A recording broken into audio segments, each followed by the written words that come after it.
Buddy, sorry I'm a couple of minutes late. I just had to quickly take a Trudeau, if you know what that means, and you know what that means. As you start filing in, you're going to want to probably skip through if you're watching some sort of replay or if you're late to the stream. It started at 11:01 PST, 11:12, 2 p.m. EST, so you might want to just skip forward to where question period begins. Later on in the stream, but if you're watching it live, then you're probably like, shut the hell up and show us the screen. So I will do that exact thing. Here we go. British Columbia have been absolutely... Don't forget to drop a like on the stream, everybody. Yesterday, we learned that 4 more young firefighters' lives were lost. They were driving home through Walhashen, BC after battling fires in my riding at Caribou, Prince George. Their deaths are another stark reminder of the sacrifice these brave men and women do or make every day. Our hearts are absolutely broken by the news, and our thoughts are with their families, their friends, and their colleagues. Mr. Speaker, real heroes don't wear capes. They don't have superpowers, and they don't drive fancy vehicles. Real heroes get up each and every morning. They put on their uniforms, and they step out the door. They wear shirts with patches that say paramedic, ambulance, firefighter, police, RCMP, doctors, or nurse.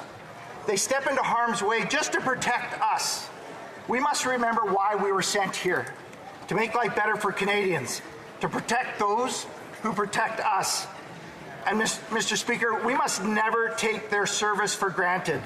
To the families of those who have fallen, to those who are still standing strong, our thoughts and prayers go out to all of you. Thank you for your service. Well said. The Honourable Member for Fredericton. Thank you, Mr. Speaker. I spent my summer knocking on constituents' doors, connecting with them at community events, and visiting their small businesses and local organizations that are making a positive impact in the lives of many Frederictonians. As a Member of Parliament, my duty is to bring their voices and concerns to Ottawa, to represent them to the best of my abilities, and fight to ensure that their needs are met. At a time when global inflation has driven up the cost of necessities like groceries and housing, people are worried about their families. That's why I'm focused on bringing forward solutions. We are taking action to build homes more quickly, drive down the cost of housing, stabilize the cost of groceries, and support families at a time when they need it most by implementing universal $10 a day childcare. We are removing the goods and services tax on the construction of new apartment buildings for renters, and we're helping small businesses stay afloat by extending the CEBA loan repayment deadline. These are immediate, targeted measures to provide relief. I'm so proud to be part of a team that invests in the well-being of all Canadians. There is always more work to do to build a more inclusive, equitable Canada where everyone can thrive, and we are ready to face these challenges together. Thank you. The Honourable Member for Shefford. Mr. Speaker, what do Jean Leloup, Pierre Lapointe, and the MNA for Beauport-Côte-de-Beaupré, Île-d'Orléans-Charlevoix all have in common? Well, they were all at the Granby International Song Festival, and this summer the festival turned 55. For the occasion, the team decided to... That's the second time this happens. Singer... That happened yesterday. Singer... And that happens again today. Thibault. Folks, that's on my internet. For promoting the French Must be India clapping back at Trudeau. Just think of all the French-speaking artists who've been at the festival over the years.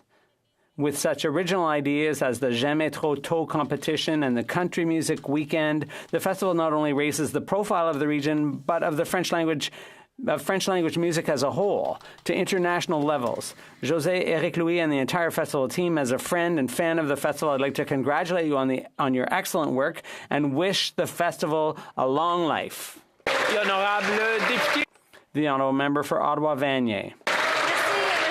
Thank you, Mr. Speaker.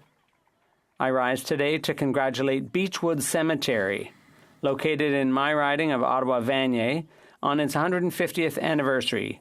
Beechwood Cemetery is Canada's national cemetery, a national military cemetery, and national RCMP memorial cemetery. It has a responsibility to honor the memory of those who've gone before us and to set a precedent for future generations.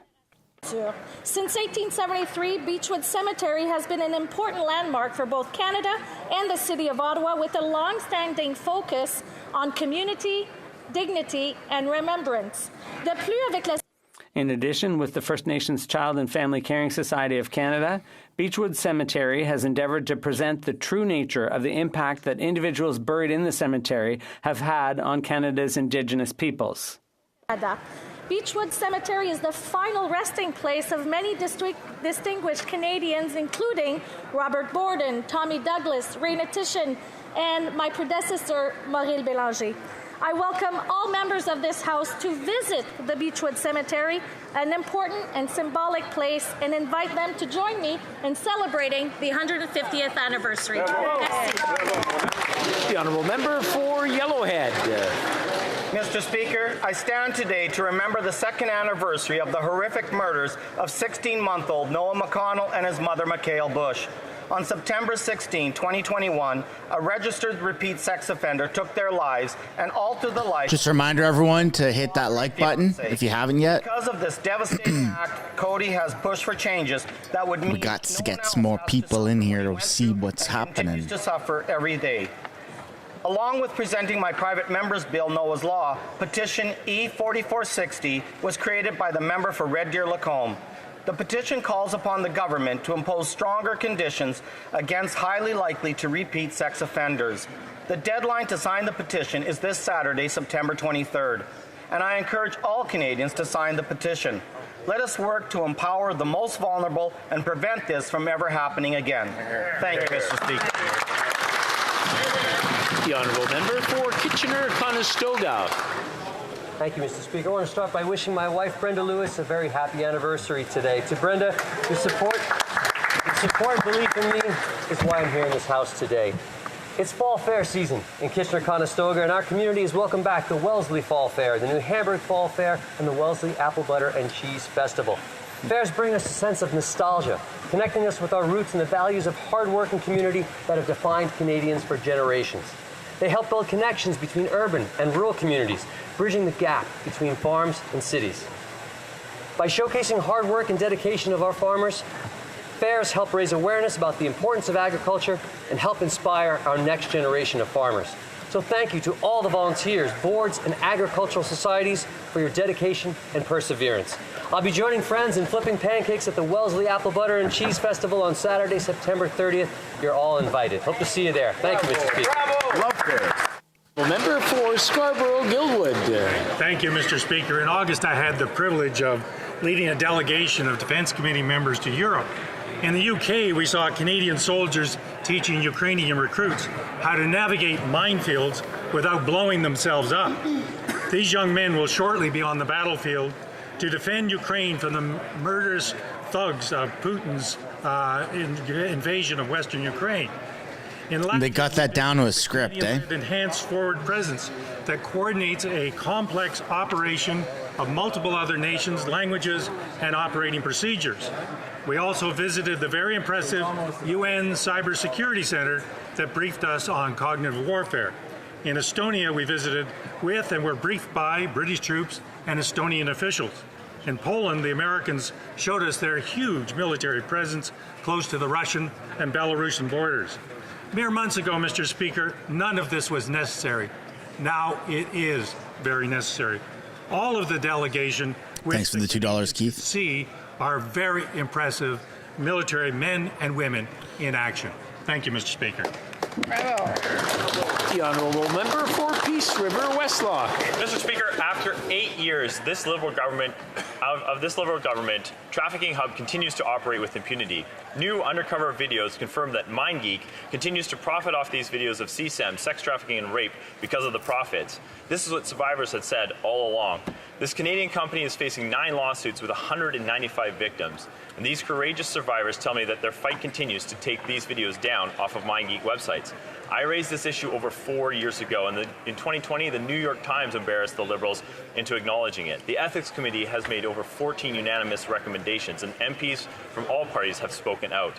The Liberal response? Nothing. No legislation, no justice for survivors. MindGeek response? Bring on Liberals onto their board and change their name. Even Germany is banning MindGeek to protect their kids. Conservatives have common sense solutions like Bill S210 and C270. Mr. Speaker, survivors need justice. It's time to bring it home. The honourable member for Mississauga, Aaron Mills. Tomorrow evening, Carleton University's journalism program will launch a new scholarship in honor of Palestinian journalist Shiri Abu Akleh. Carleton is the first university outside of the Middle East to recognize her in this way by creating the Shiri Abu Akleh Emerging Reporter Award for Social Justice Journalism. The award will grant $5,000 a year to a Carleton journalism student to undertake a social justice reporting project.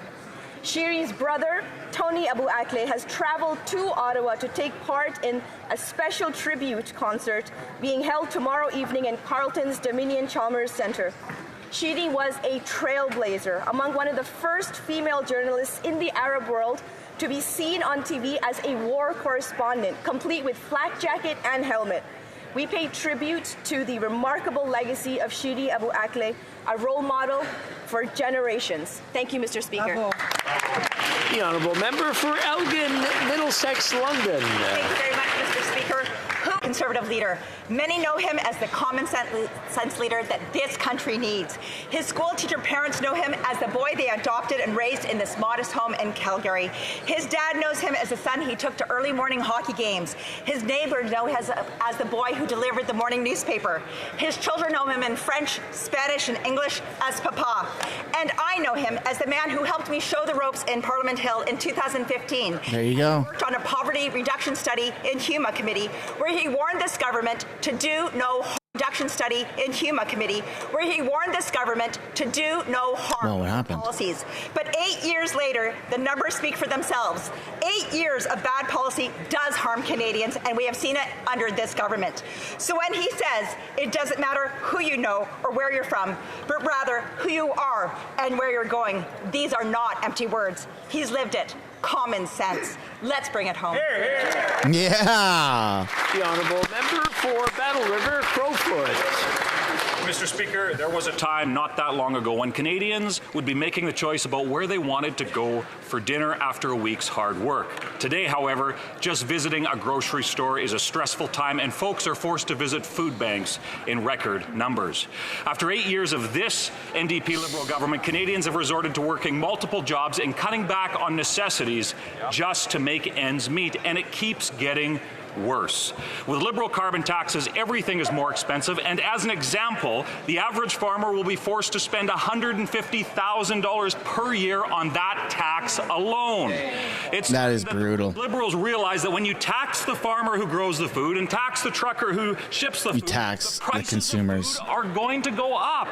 Canadians cannot tolerate this absurdity and are quickly realizing that this Liberal Prime Minister is simply not worth the cost.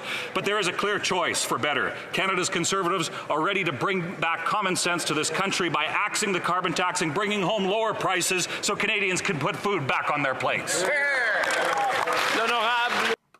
The honourable member for Gatineau. Mr. Speaker, it gives me great pleasure to announce the Gatineau Chamber of Commerce's new season and the 30th anniversary of Metanox.ca. I'm very proud of the success of this family business that manufactures and machines products. For 30 years, Metanox.ca has contributed to Gatineau's economic growth. Just a reminder, everyone, hit that like button if you haven't yet. Projects. I'd like to congratulate the management and employees, and everyone who contributes to this company's success. And also thanks to the Chamber of Commerce for highlighting our entrepreneurs' success. Happy 30th anniversary, Metanox.ca. Thank you, Mr. Speaker. Edmonton, Strathcona. Mr. Speaker, to nuclear disarmament. Hey, man, what's going on with the feed? As Ukraine valiantly fights, It's got to be the Indian government. They're tampering with it. all of us, They're pissed at Trudeau. is needed now more than ever. It's clear that we must do more to make sure that evil men like Vladimir Putin can't hold the rest of the global community hostage with nuclear threats. Canada has a history of building peace and supporting disarmament. I think of champions like Paul Dewar and Douglas Roach, amongst many others. However, from Canada opposing international justice efforts for Palestinians and selling arms to the murderous Saudi regime, it is clear that we have a lot of work to do. And on nuclear disarmament, if Canada truly believes in nuclear disarmament, Canada must attend the TPNW in New York in November. We must sign the treaty, and we must use our voice within No peace talks, eh? I agree with that comment. Peace is everyone's responsibility. Then call for peace. Thank We must do its part by giving them weapons to solve for peace. Yeah. Mr. Speaker, I'd like to pay tribute to Denis. What the hell's wrong with these people? Denis passed away on Friday after a long battle with Parkinson's disease. On behalf of the people of my riding and the Bloc Québécois, I'd like to offer my sincerest condolences to his family and loved ones. Denis was Reeve of La Matanie from 2017 to 2019 and Mayor of Baie des Sables for 12 years. This is how I first met him. When I was elected, he immediately invited me to meet with him. He loaded me into his car and took me on a tour of the town, telling me bits of history and the many secrets of the people who live there. We immediately developed a relationship of trust and friendship. Denis was, above all, a kind, generous, and big-hearted man, a man who gave his heart and soul to our region, of which he was so proud. Denis, thank you for your contribution to our region. Rest in peace. Stormont Dundas, South Glengarry. Mr. Speaker, after 8 years of this Prime Minister, Canada is in housing hell. He's just not worth the cost. While he offers now simply apologies and photo ops, by contrast, our Conservative leaders offering solutions with the Build Home, Not Bureaucracy Act to fix what the Liberals and NDP broke.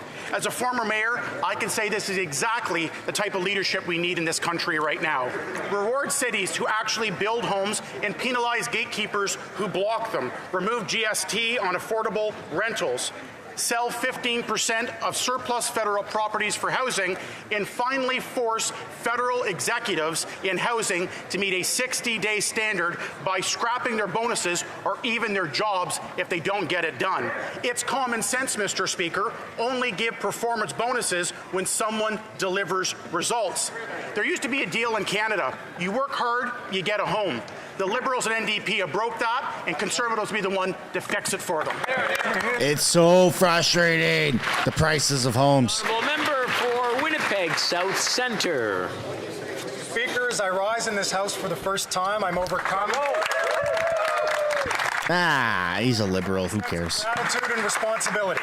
I want to thank the people of Winnipeg South Centre for putting their faith in me to reflect their voices in this chamber and beyond.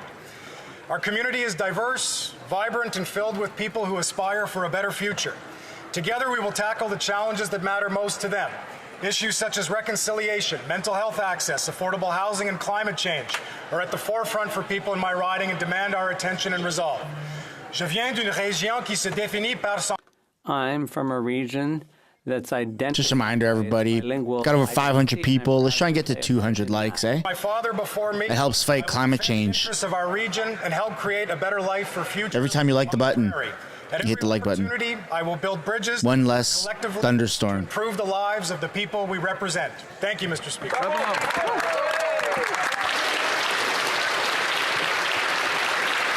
Question oral questions. Honorable Leader of the Opposition. The man, the myth, the legend himself. Documents published today reveal that senior management at the Bank of Canada is worried about creating false expectations about interest rates. Who created these false hopes? The finance minister, who said 2 months ago that we had won the fight against inflation. But since she made that statement, inflation has risen 43%. It's higher in Canada than it is in the United States. And there could be further interest hikes on Canadians who are already the most in debt in the G7. Will they stop their inflationary deficit so we can bring down interest rates and save Canadians? The Honourable Innovation Minister.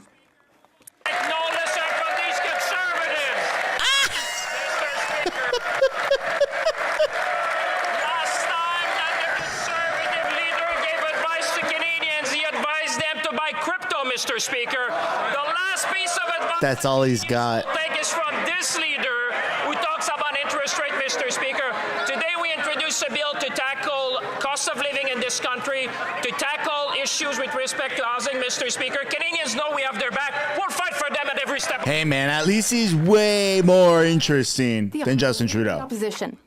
It's a way the mice will play. How many others are going to be auditioning for the Prime Minister's job up there? So Yes! I love it when Pierre claps back. In the meantime, we've got a forthcoming crisis this government helped create. Their inflationary deficits mean that the cost of living is rising faster here than in the United States. Inflation is up 43% in 2 months, and this after the finance minister said it was gone. Why won't they get rid of their inflationary deficits and taxes so Canadians can eat, heat, and house themselves? The Honourable Minister for Public Services, the Treasury Board. Across the aisle, our government actually has a plan to support Canadians. Whether it's 11 million Canadians with the grocery rebate, whether it is 4.2 million Canadians with the workers' benefit, Mr. Speaker, or whether it is 6 million Canadians with indexing old age security, Mr. Speaker, unlike the Conservatives, our government actually has a plan, and every step of the way, we will focus on Canadians and what they need during this economic time. Thank you, Mr. Speaker. Leader of the Opposition. Well, judging by the applause level, it looks like the fellow from Shawinigan has a bit of a lead in the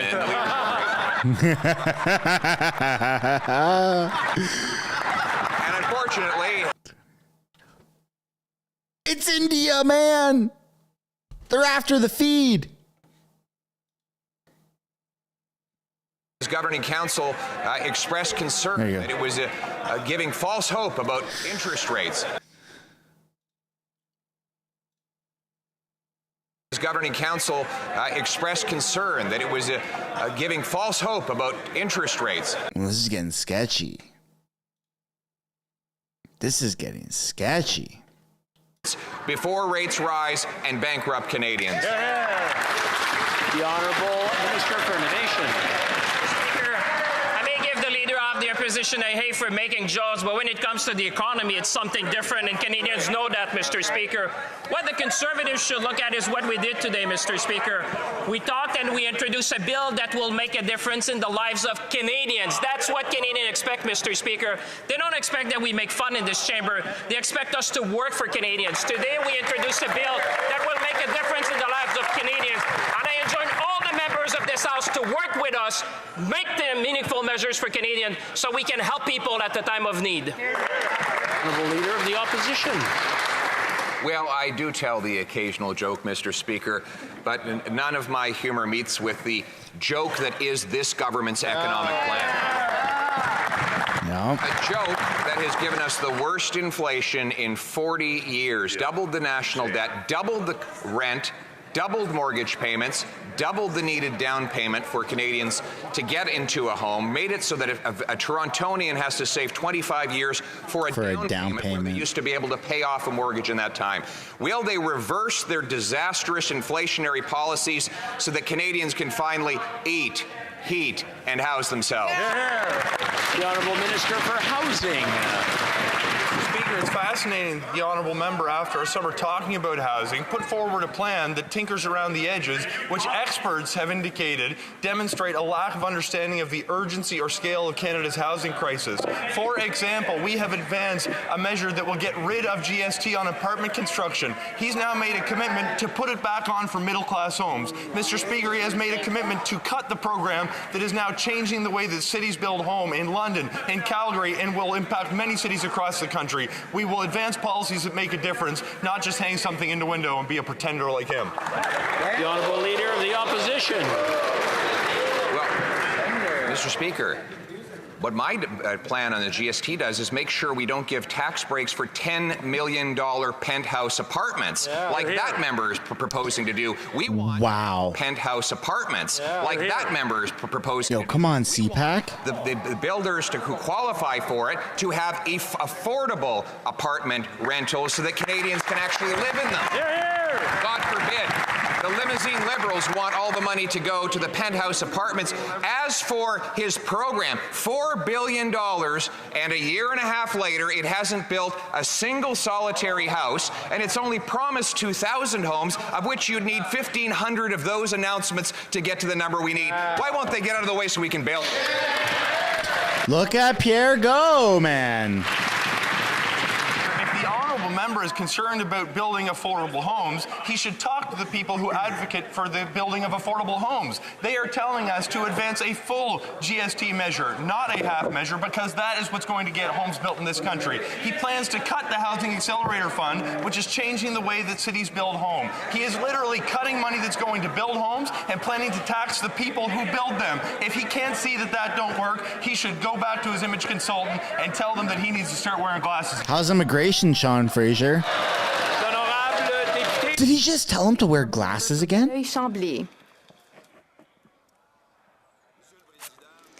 Mr. Speaker.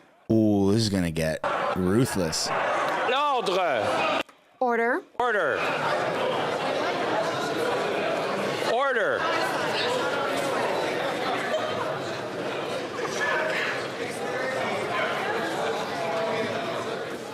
Now, I want to remind both sides that pushing the envelope is one thing, but going over is another, and I'm hearing it from both sides. So I want everybody to take that into consideration. Shut up, Anthony. Asking the questions.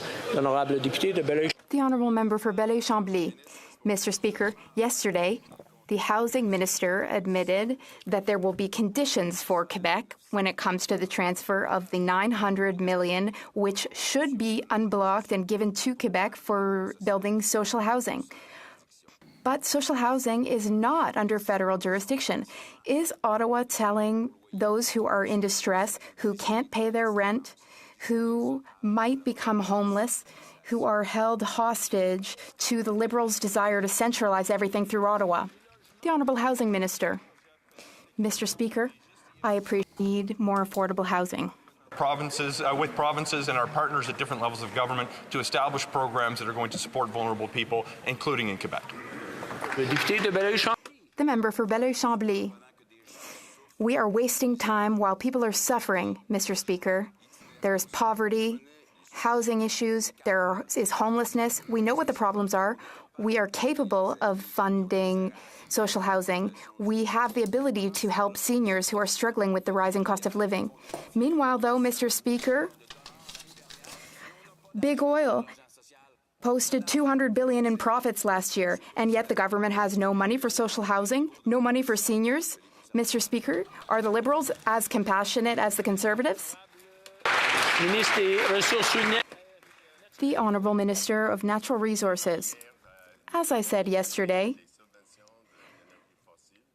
we have eliminated fossil fuel subsidies. We are working with all sectors of the economy, including the oil sector.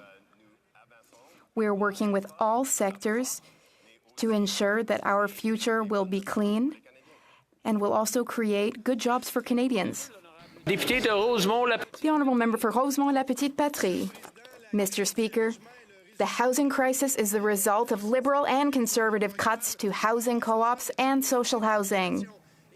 Now, we're realizing that the measure to eliminate the GST on housing construction contains no definition of affordable housing. It's ridiculous. It's insulting, even. What planet are the Liberals living on? Housing is a fundamental, basic right. That is a great question. Stake here. Can the Liberals put people before profits? Can they build 2 million social housing and co-op units? The Honourable Minister. Thank you, Mr. Speaker, and I thank my colleague for his question. Fake Harry, yeah. I would Harry like to Potter. remind him that for the first time, Harry Pot the federal smoker. government implemented not only a national housing strategy, but for the first time named a commissioner to advocate for the right to housing, because on this side of the House, we feel that each and every Quebecer has the right to housing, has the right to a place to call home. That's why we have made historic investments to ensure that all Quebecers have this right. So the Liberals finally listened to the NDP and tabled their housing plan to remove the GST from building new homes. But people in London are getting evicted by rich developers. Liberals and Conservatives... That's why we have made historic investments to ensure that all Quebecers have... That's why we have made historic investments... What the hell is going on here with the feed, everyone? This right. We don't have enough likes on the stream, so India's tampering with it. Their housing plan to remove the GST from building new homes. But people in London are getting evicted by rich developers. Liberals and Conservatives have spent the last 30 years creating this housing crisis and have caused people in my riding, like the tenants of Webster Street, to be pushed out of their building so a corporate landlord can be even greedier. The Liberal plan does nothing to stop profiteering landlords from throwing people onto the street. So please, will this government steal another idea from the NDP and announce a housing acquisition fund so co-ops and nonprofits can keep people in their homes? Yeah. The Honourable Minister for Housing. Mr. Speaker, I thank the honourable member for her question, and as I'm sure she knows by now, we had the opportunity to visit her community in the City of London, where I met with non-profit housing providers who are doing extraordinary work on the ground to support people, to prevent them from falling into homelessness. But she may have also seen that we worked closely with the City and Council under Mayor Josh Morgan's leadership to invest $74 million that's going to change the way that the City of London builds homes going forward. In the next few years, it will add thousands of homes to the supply in that city, which will drive down costs, make housing more affordable, and allow people to enjoy life in a complete community in the City of London, and we're proud of that work. The Honourable Leader of the Opposition.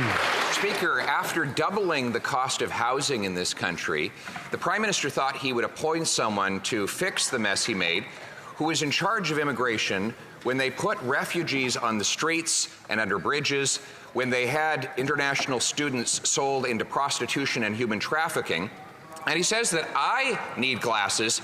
This is the same minister that lost 1 million people. He literally lost track of 1 million people that came into the country.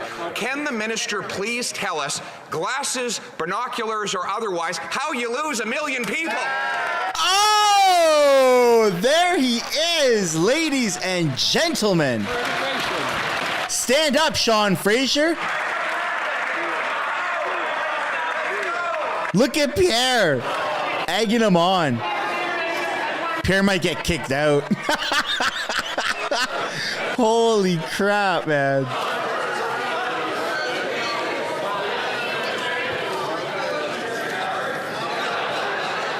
I just want to tell the member first, but to be ready just in case we have to go to the end of the line.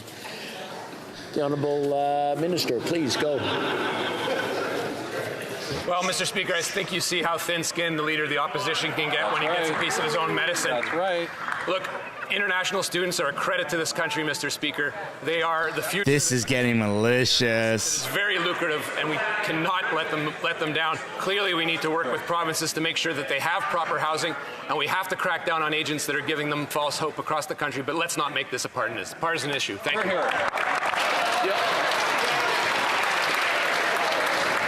The Honourable Leader of the Opposition. Oh, let's go, Pierre. The question was how you lose 1 million people.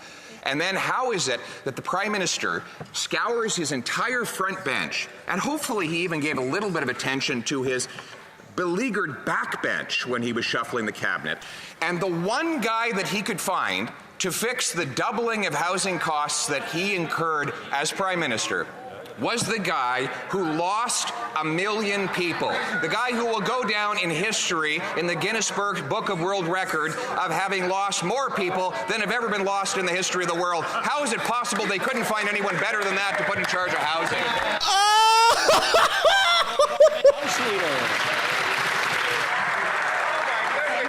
Anyone but Sean Fraser is standing up. The Conservatives stay focused on us. We're going to stay focused on Canadians. While the Leader of the Opposition is making personal attacks, we're going to continue to... They went after his glasses. Are you kidding me, you dumb Karen? Helping them through tough times like COVID, whether it's helping them through difficult times right now with inflation. We are going to continue to be there for Canadians, and that will remain... Sorry, I'm having a hard time hearing the Honourable Minister. I mean, let's try the other end of the list here. Spadina Fort York, if you don't mind, give me your question, and then we'll come back and to the list and see if everything calms down a bit. Woo-wee! Fort York. This is spicy. On June 9th, I asked the government if they were aware of an apartheid-era visa process at our High Commission in South Africa.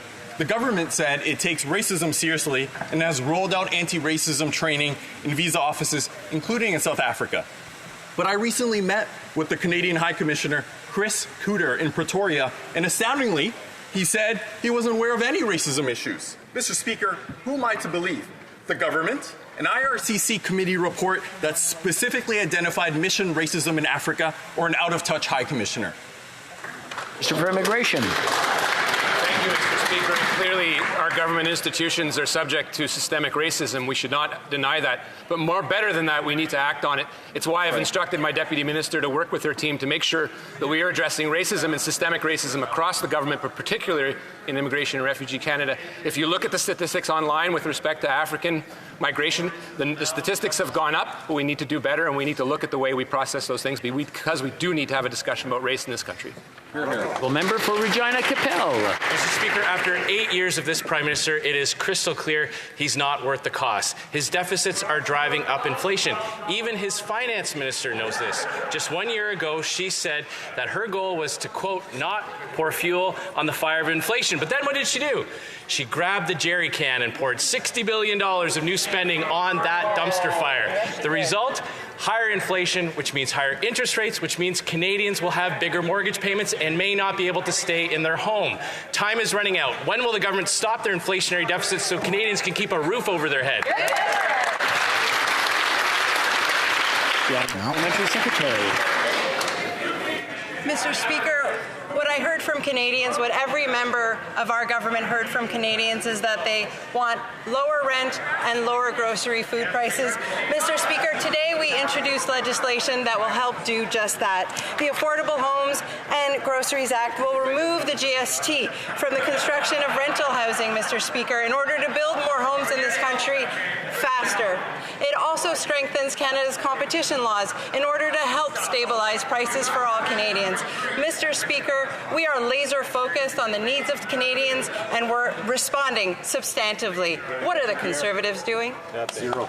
The honourable member for Regina Capel. The problem is, Mr. Speaker, is that their inflationary spending is evaporating any benefit that Canadians might hope for. The Prime Minister admitted in this House that any benefit that their programs might have provided Canadians were completely wiped out by higher inflation and higher interest rates. Former Liberal Finance Minister knows this. John Manley said, this is a bit like driving your car with one foot on the gas and the other on the brake generally. Not a good plan for controlling the direction of your vehicle, not a good plan for controlling the direction of the economy either. This reckless driving is forcing Canadians out of their homes and pushing food off their table. When will they stop the inflationary deficit so Canadians can stay in their homes? The Honourable Minister. Affordability, Mr. Speaker, just this week, up to $619 has arrived in Canadian families' bank accounts. That's $619 to help with groceries, school supplies, new sneakers. The Canada Child Benefit has helped lift literally hundreds of thousands of children out of poverty. We will continue to do all we can to support Canadian families. Thank you, Mr. Speaker. L'honorable député de Charbot-Haute-Saint. The honourable member for Charlebourg-Haute-Saint-Charles. Wow, ladies and gentlemen, this is Speaker, this morning the media reported that Quebec malicious today by inflation in Canada. Inflation on housing is up 16.7%. The cost of mortgage interest has shot up by 37%, and the cost of gas is up 51.5%. The Prime Minister seems determined to worsen the situation by maintaining his inflationary policies and raising the tax on gas. Will the Prime Minister drop his inflationary policies to give Quebecers a break and avoid another surge of mortgage payments? The Honourable Parliamentary Secretary. Thank you, Mr. Speaker. I understand why the Conservatives have trouble connecting with Quebecers. It's because their austerity policies don't work for Quebecers. They want to slash EI. They want to cut our pensions for seniors. They want to cut subsidies for childcare. We gave Quebec $6 billion for childcare, and the Conservatives would slash that too. The honourable member for Charlebourg-Haute-Saint-Charles. Mr. Speaker, that is nonsense. Total nonsense. In my riding, people understand that the Liberals do everything all wrong. The Bloc Québécois and the Liberals know that the carbon tax increases costs and contributes to inflation. The Bloc claim to be the adults in the room, but they also believe that the children of Quebecers are the ones who will have to foot the bill. As we can see once again today in the media, voting for the bloc is expensive. Can the Prime Minister confirm that he has no intention of listening to the bloc and that he will abandon the idea of drastically increasing the tax on gas? The Honourable Innovation Minister. Mr. Speaker, I have the utmost respect for my colleague from Charlesbourg, Haute-Saint-Charles. He mentioned the media. He's surely aware of our recent Competition Act and Excise Tax Act. We will deal with competition in Canada. It's the first reform in a long time. There will be more competition. We were also eliminating GST on housing, and we're also extending loans for small businesses. So if he's reading the news, that's the type of news that he should be reading, because that's the type of news that's going to help the... Oh, I hope Pierre gets up. The Honourable Member for Avignon-Lamitis-Matane-Matapédia. Mr. Speaker, the Prime Minister would undoubtedly have been better received at the World Petroleum Congress in Alberta than he was at the Climate Ambition Summit in New York. The Deputy Secretary General of the United Nations presented him for what he is, one of the world's leaders in the expansion of fossil fuels. While Quebec is heralded as a hero in the fight against climate change, Canada is portrayed as a zero, a climate hypocrite. When will this government start taking the fight against climate change seriously? The Honourable Parliamentary Secretary. Thank you, Mr. Speaker, and I thank my colleague for her question. We are aware of the consequences of climate change. We see them everywhere in the country, and we know that we need to do more. I'd like to take advantage of this moment to highlight an announcement made yesterday that Canada will obtain its GHG reduction emissions goals by 2030. We are bringing down pollution, and we are creating good jobs and a clean economy. The Honourable Member for Avignon-Lamitis-Matane-Matapédia. Mr. Speaker, the Environment Minister, Mr. Bédunard himself, found a way to be the only one in New York devaluing Quebec's environmental policies. Can you believe that? If the government had invested as much in fighting climate change as it's invested in Trans Mountain, we might be able to take them seriously. But honestly, why don't they stick trees in the ground before sticking it to Quebec? Because Quebec, at least, takes climate change seriously. When will this government, for once, be part of the solution rather than part of the problem? Quebec wants to tax Canadians, eh? Change? The Honourable Heritage Minister. Mr. Speaker, here's the situation. We have decreased by 62 megatons GHG emissions since 2019. That is 1/4 of our goal for 2030. So yes, we do have more to accomplish. We will accomplish our goals in partnership with provinces and territories. We will meet our targets because we are committed to ensuring a better future for our children. The Honourable Member for Repentigny. United Nations Secretary General Antonio Guterres has warned world leaders that humanity has opened the gates of hell. And the big oil developers like Canada, well, they're sitting in the box office, counting and making money. We've often talked about the environment for future generations, but those days are over now. Forest fires, floods, marine heat waves, biodiversity is taking a hit. That's all happening now. We see it every day around the world. We need to change things now. What is the government waiting for to take the climate crisis seriously? The Honourable Parliamentary Secretary to the Environment Minister. Thank you, Mr. Speaker. I would like to thank my colleague for her question. We are cutting subsidies to fossil fuels, and we are encouraging smart government investment. This is a weird increase Canada's competitiveness. Ego fight between which province or which federal 2023, our plan party cares more about climate change. It's very bizarre. It's a $120 billion plan to grow Canada's clean economy and create good-paying jobs. Thank you, Mr. Speaker.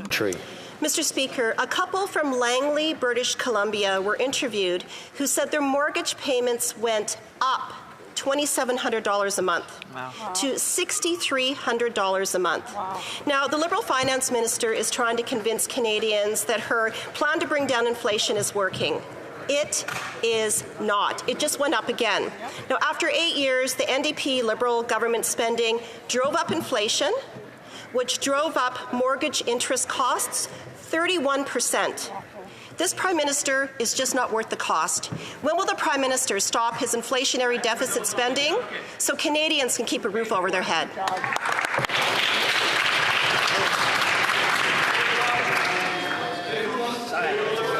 The Honourable Minister of Housing.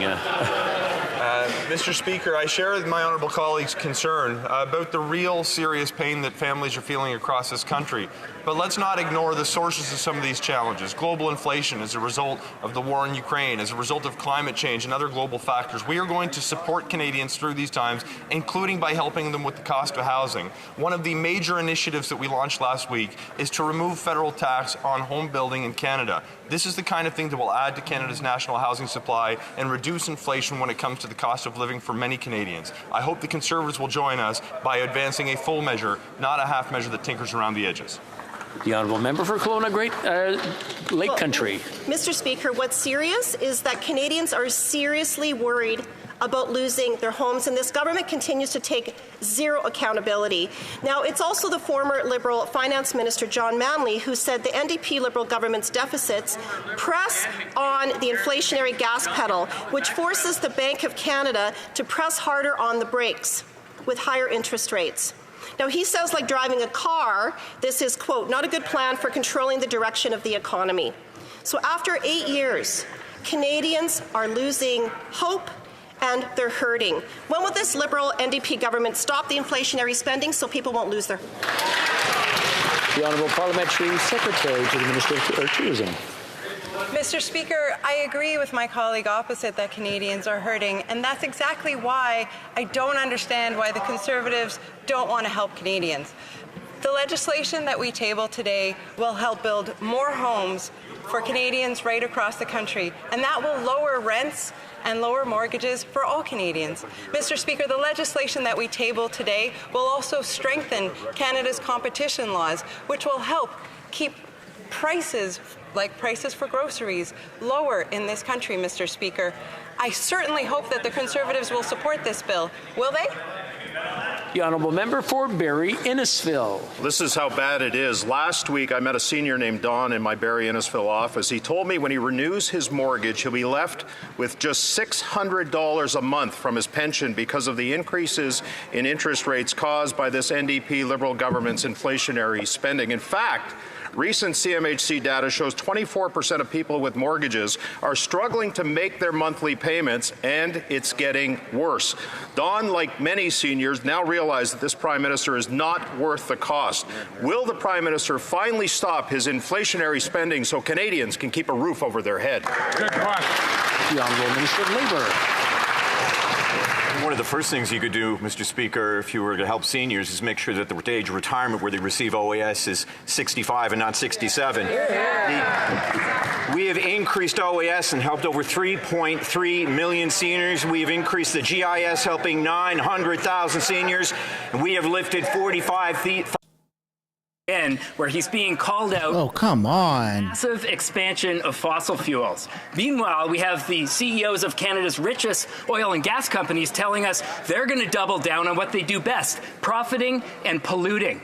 The minister promised the rules for a hard cap on oil and gas emissions would be out months ago. The clock is ticking. Our children are watching. Where is the emissions cap? Hear, hear, hear, hear. The Honourable Minister for Natural Resources. Thank you, Mr. Speaker. I would start by saying that Canada has developed and it has been acknowledged. Oh, here's Harry Potsmoker again. One of the most detailed and ambitious climate plans in the world. But we are doing that in a manner that will also promote economic prosperity as we move through the economic transition. We have brought into place measures relating to the oil and gas sector, including methane reductions and putting a price on carbon pollution. We have indicated we will be moving forward with 75% methane reductions by 2030 and with a cap on oil and gas emissions, and we will certainly be moving through that process as we continue the consultations both with the sector and with other stakeholders. The Honourable Member for Port Moody Coquitlam.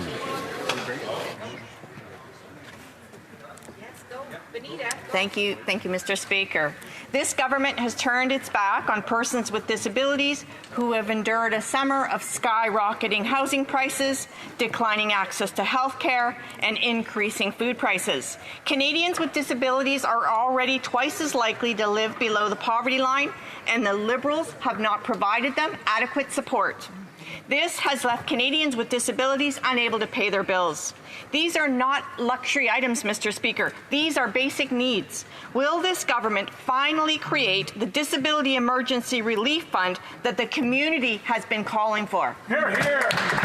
The Honourable Minister. Passing of Bill C-22 was a major milestone in our strong and unwavering commitment to creating a more inclusive and barrier-free Canada. Mr. Speaker, it is because of the relentless advocacy of the disability community. The benefit is yet another concrete step to significantly reduce poverty and support Canadians who need it the most. Mr. Speaker, in the true spirit of nothing without us, we will continue to engage with Canadians and persons with disabilities on the design and delivery of the benefit. Mr. Speaker, we're going to get it right, and we're going to make sure that this.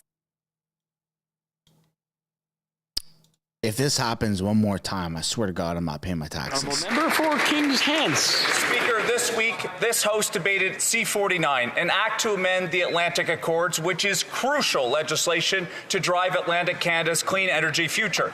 It is supported by the governments of Newfoundland and Labrador, the government of Nova Scotia, the clean energy industry, Indigenous communities, business stakeholders throughout the region. But yet there is only one party in this House that has signaled their intent to be against it. It is the Conservative Party. Can the minister shed some light on his conversation with progressive Conservative Premier Tim Houston and Liberal Premier in St. John's Andrew Furey on their perspective of the importance of this crucial bill? The Honourable Minister.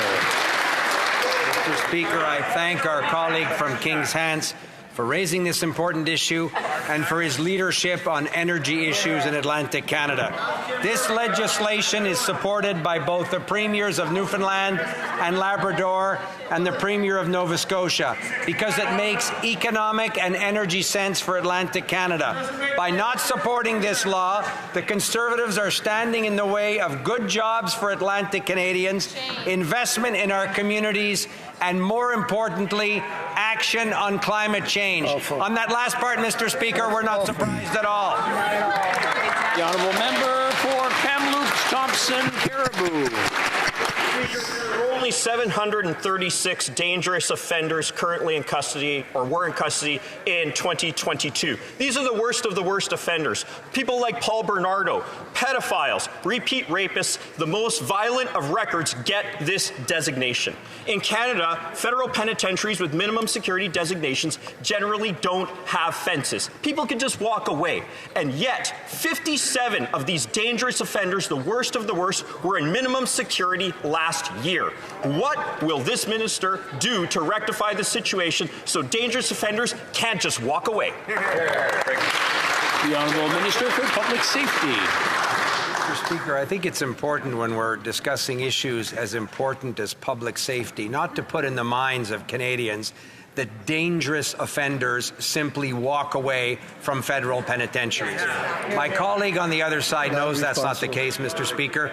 These are amongst the most serious offenses in our federal correctional system, and this government will do everything necessary to ensure the safety of Canadians and to ensure that these dangerous offenders serve their prison sentences in the appropriate security institutions.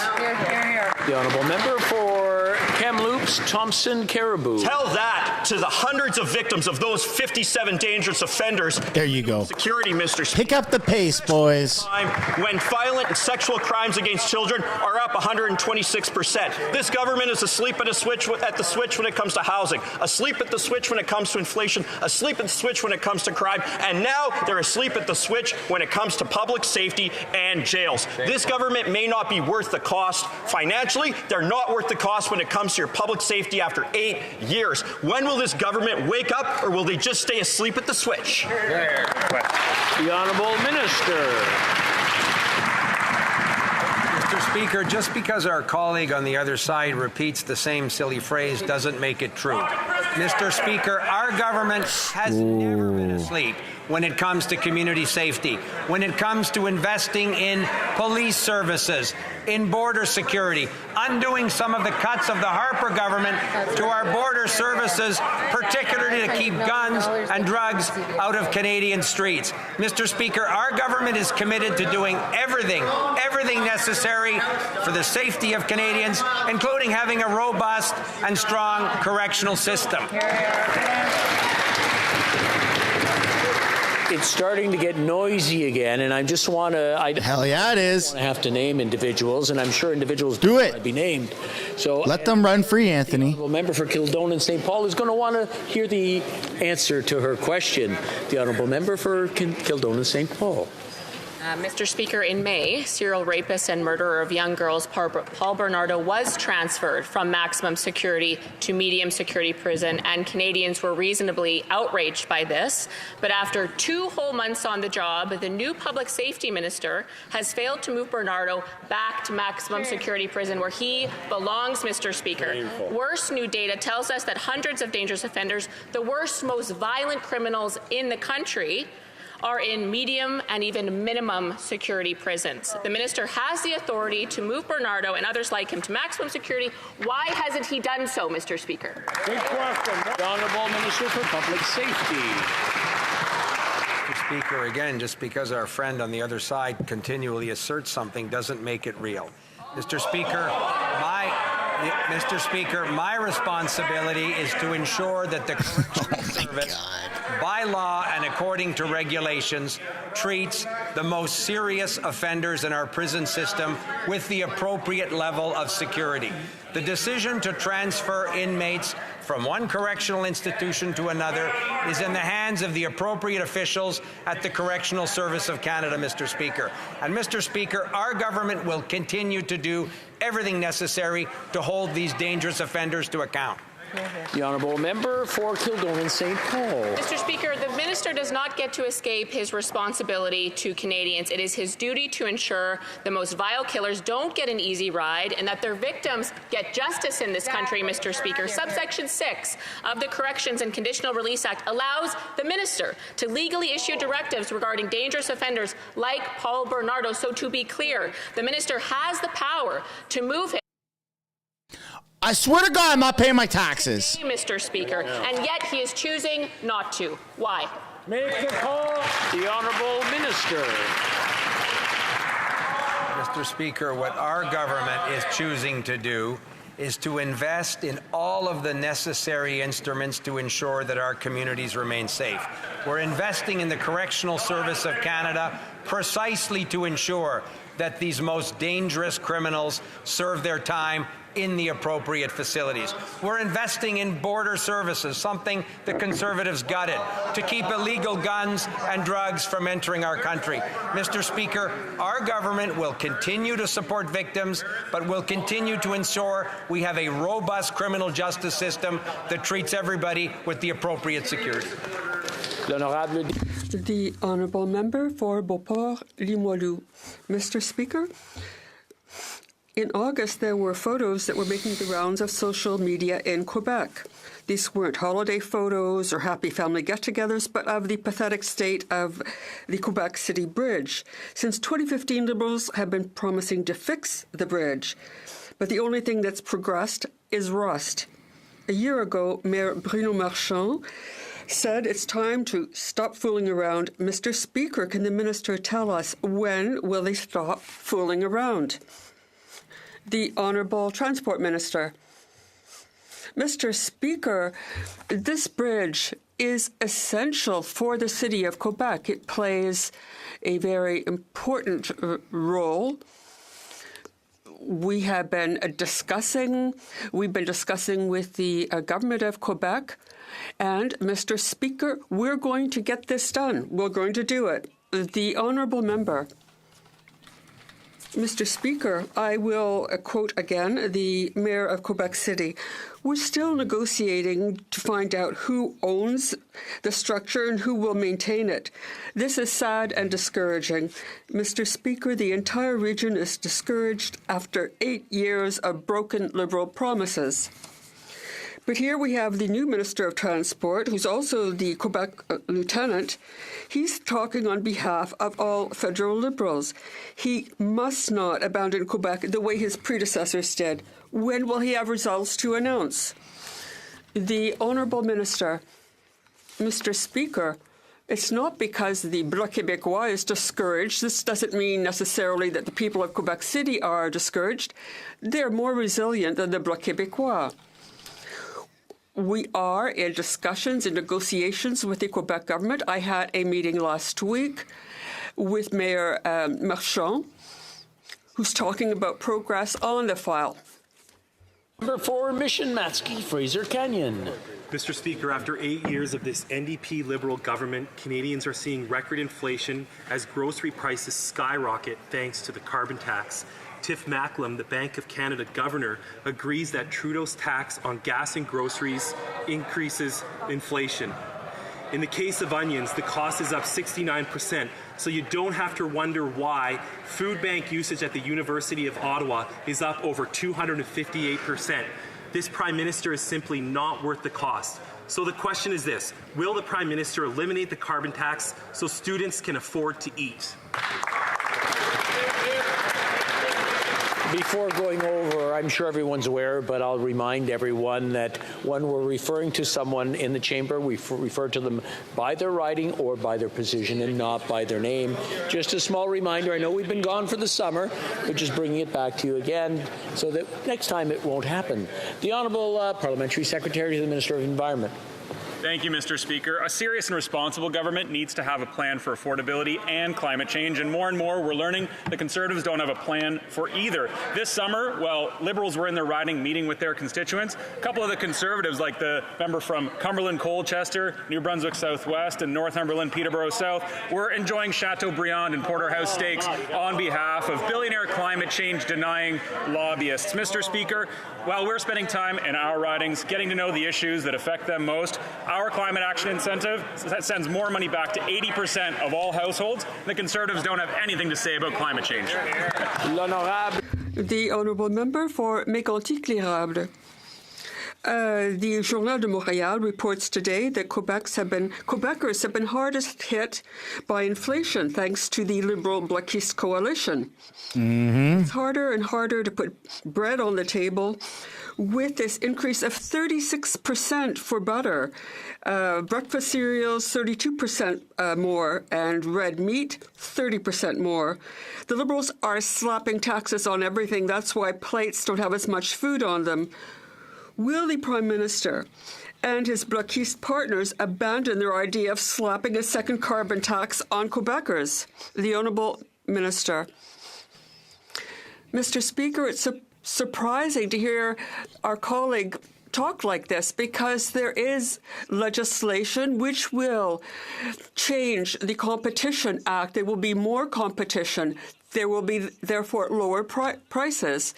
It's so upsetting to hear these questions rather than informing people at home that the Liberal government has brought in a historic piece of legislation to help them. The Honourable Member. I will inform Canadians and Quebecers of another troubling revelation. In the Quebec City region, well, that's where inflation is going up the fastest. And it's the carbon tax. Sometimes people need 2 cars for their jobs. So gas, everything else, these people, the Liberal Bloquiste coalition, are responsible for these increases. Will the Prime Minister reject this ask of the Bloc to increase the carbon tax? Yes or no? The Honourable Minister of Natural Resources. Thank you, Mr. Speaker. Well, the Honourable Member may not know that a price on pollution in Quebec is something that was brought in by the government of Quebec. We need a plan to fight climate change. This is extremely important for our children and our grandchildren. We also need a plan for an economy that will increase in strength in the future, in our low-carbon future. The Honourable Member for Dorval-Lachine-LaSalle. Mr. Speaker, over the summer, many residents in my riding of Dorval-Lachine-LaSalle shared their concerns with respect to the rising cost of living. And, Mr. Speaker, I share their concerns. The Minister of Innovation, Science and Industry, could he please inform the House of measures taken by our government to make the cost of living less and make life more affordable? The Honourable Minister. Mr. Speaker, I thank my honourable colleague for her question and for her hard work in her riding. We know that these things we want to make these things more affordable. Today, we tabled a historic bill to deal with inflation, to deal with affordability. We reformed the competition legislation, which hasn't been changed in over a decade. We're going to increase competition. We're going to put an end to some competition-destroying mergers.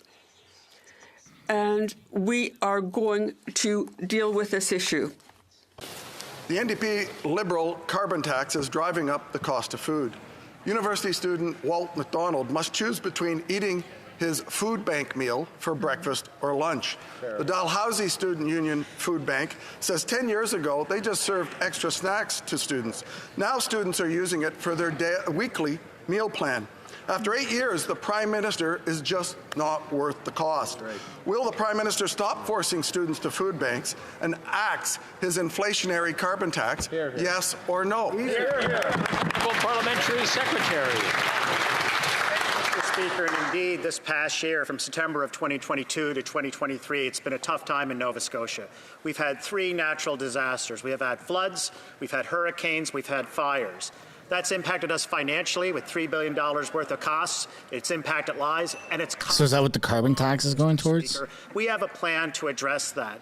But what I hear in this chamber time and time again when it comes to the opposition, and the opposition leader who's also been here a year, when it comes to the environment, when it comes to jobs in Atlantic Canada that are renewable jobs that are going to be coming to us because of the Atlantic Accord, grifting, gaslighting, and generally goofiness.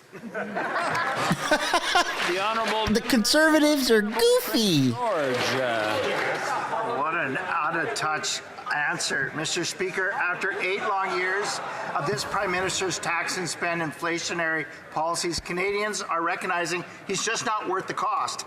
His carbon tax is raising the cost of everything. He doesn't understand that if you tax the farmer that grows the food, tax the trucker that ships the food, ultimately it's Canadians that pay that price. Potatoes, onions, canned soup, all up over 70%. Will the Prime Minister finally listen to Canadians and axe his tax so they can afford to eat? Well done. The Honourable Minister of Natural Resources. First of all, I would say we are very cognizant of the need to address affordability issues. That's why 8 out of 10 Canadian families actually get a rebate that is more than they pay, and it also is part of a climate plan. I would say it is appalling in my view that the member opposite and his party have no plan to address the climate issue. Given what we saw in northern BC in terms of forest fires this summer, it's a shame that they have not addressed the climate issue. It is a shame for our children and for our grandchildren and for the future of this planet. There you go. The Honourable Member for Portneuf-Jacques-Cartier. Mr. Speaker, I'd like to tell the new little guy from Shawinigan that yesterday morning in Quebec City, we saw that that's a city where inflation is hitting hardest. The carbon tax is one of the causes of all this. And the Bloc Québécois is responsible. The Liberal tax is hurting Quebecers. And worse, the Bloc wants this government to increase this tax dramatically. And this will cost dramatically more. Will the Prime Minister reject the Bloc's ask to increase the tax?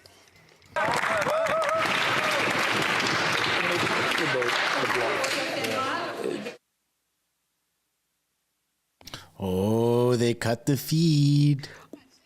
Mr. Speaker. Come on, translator, do your job. You know, we're behind on our climate change plan.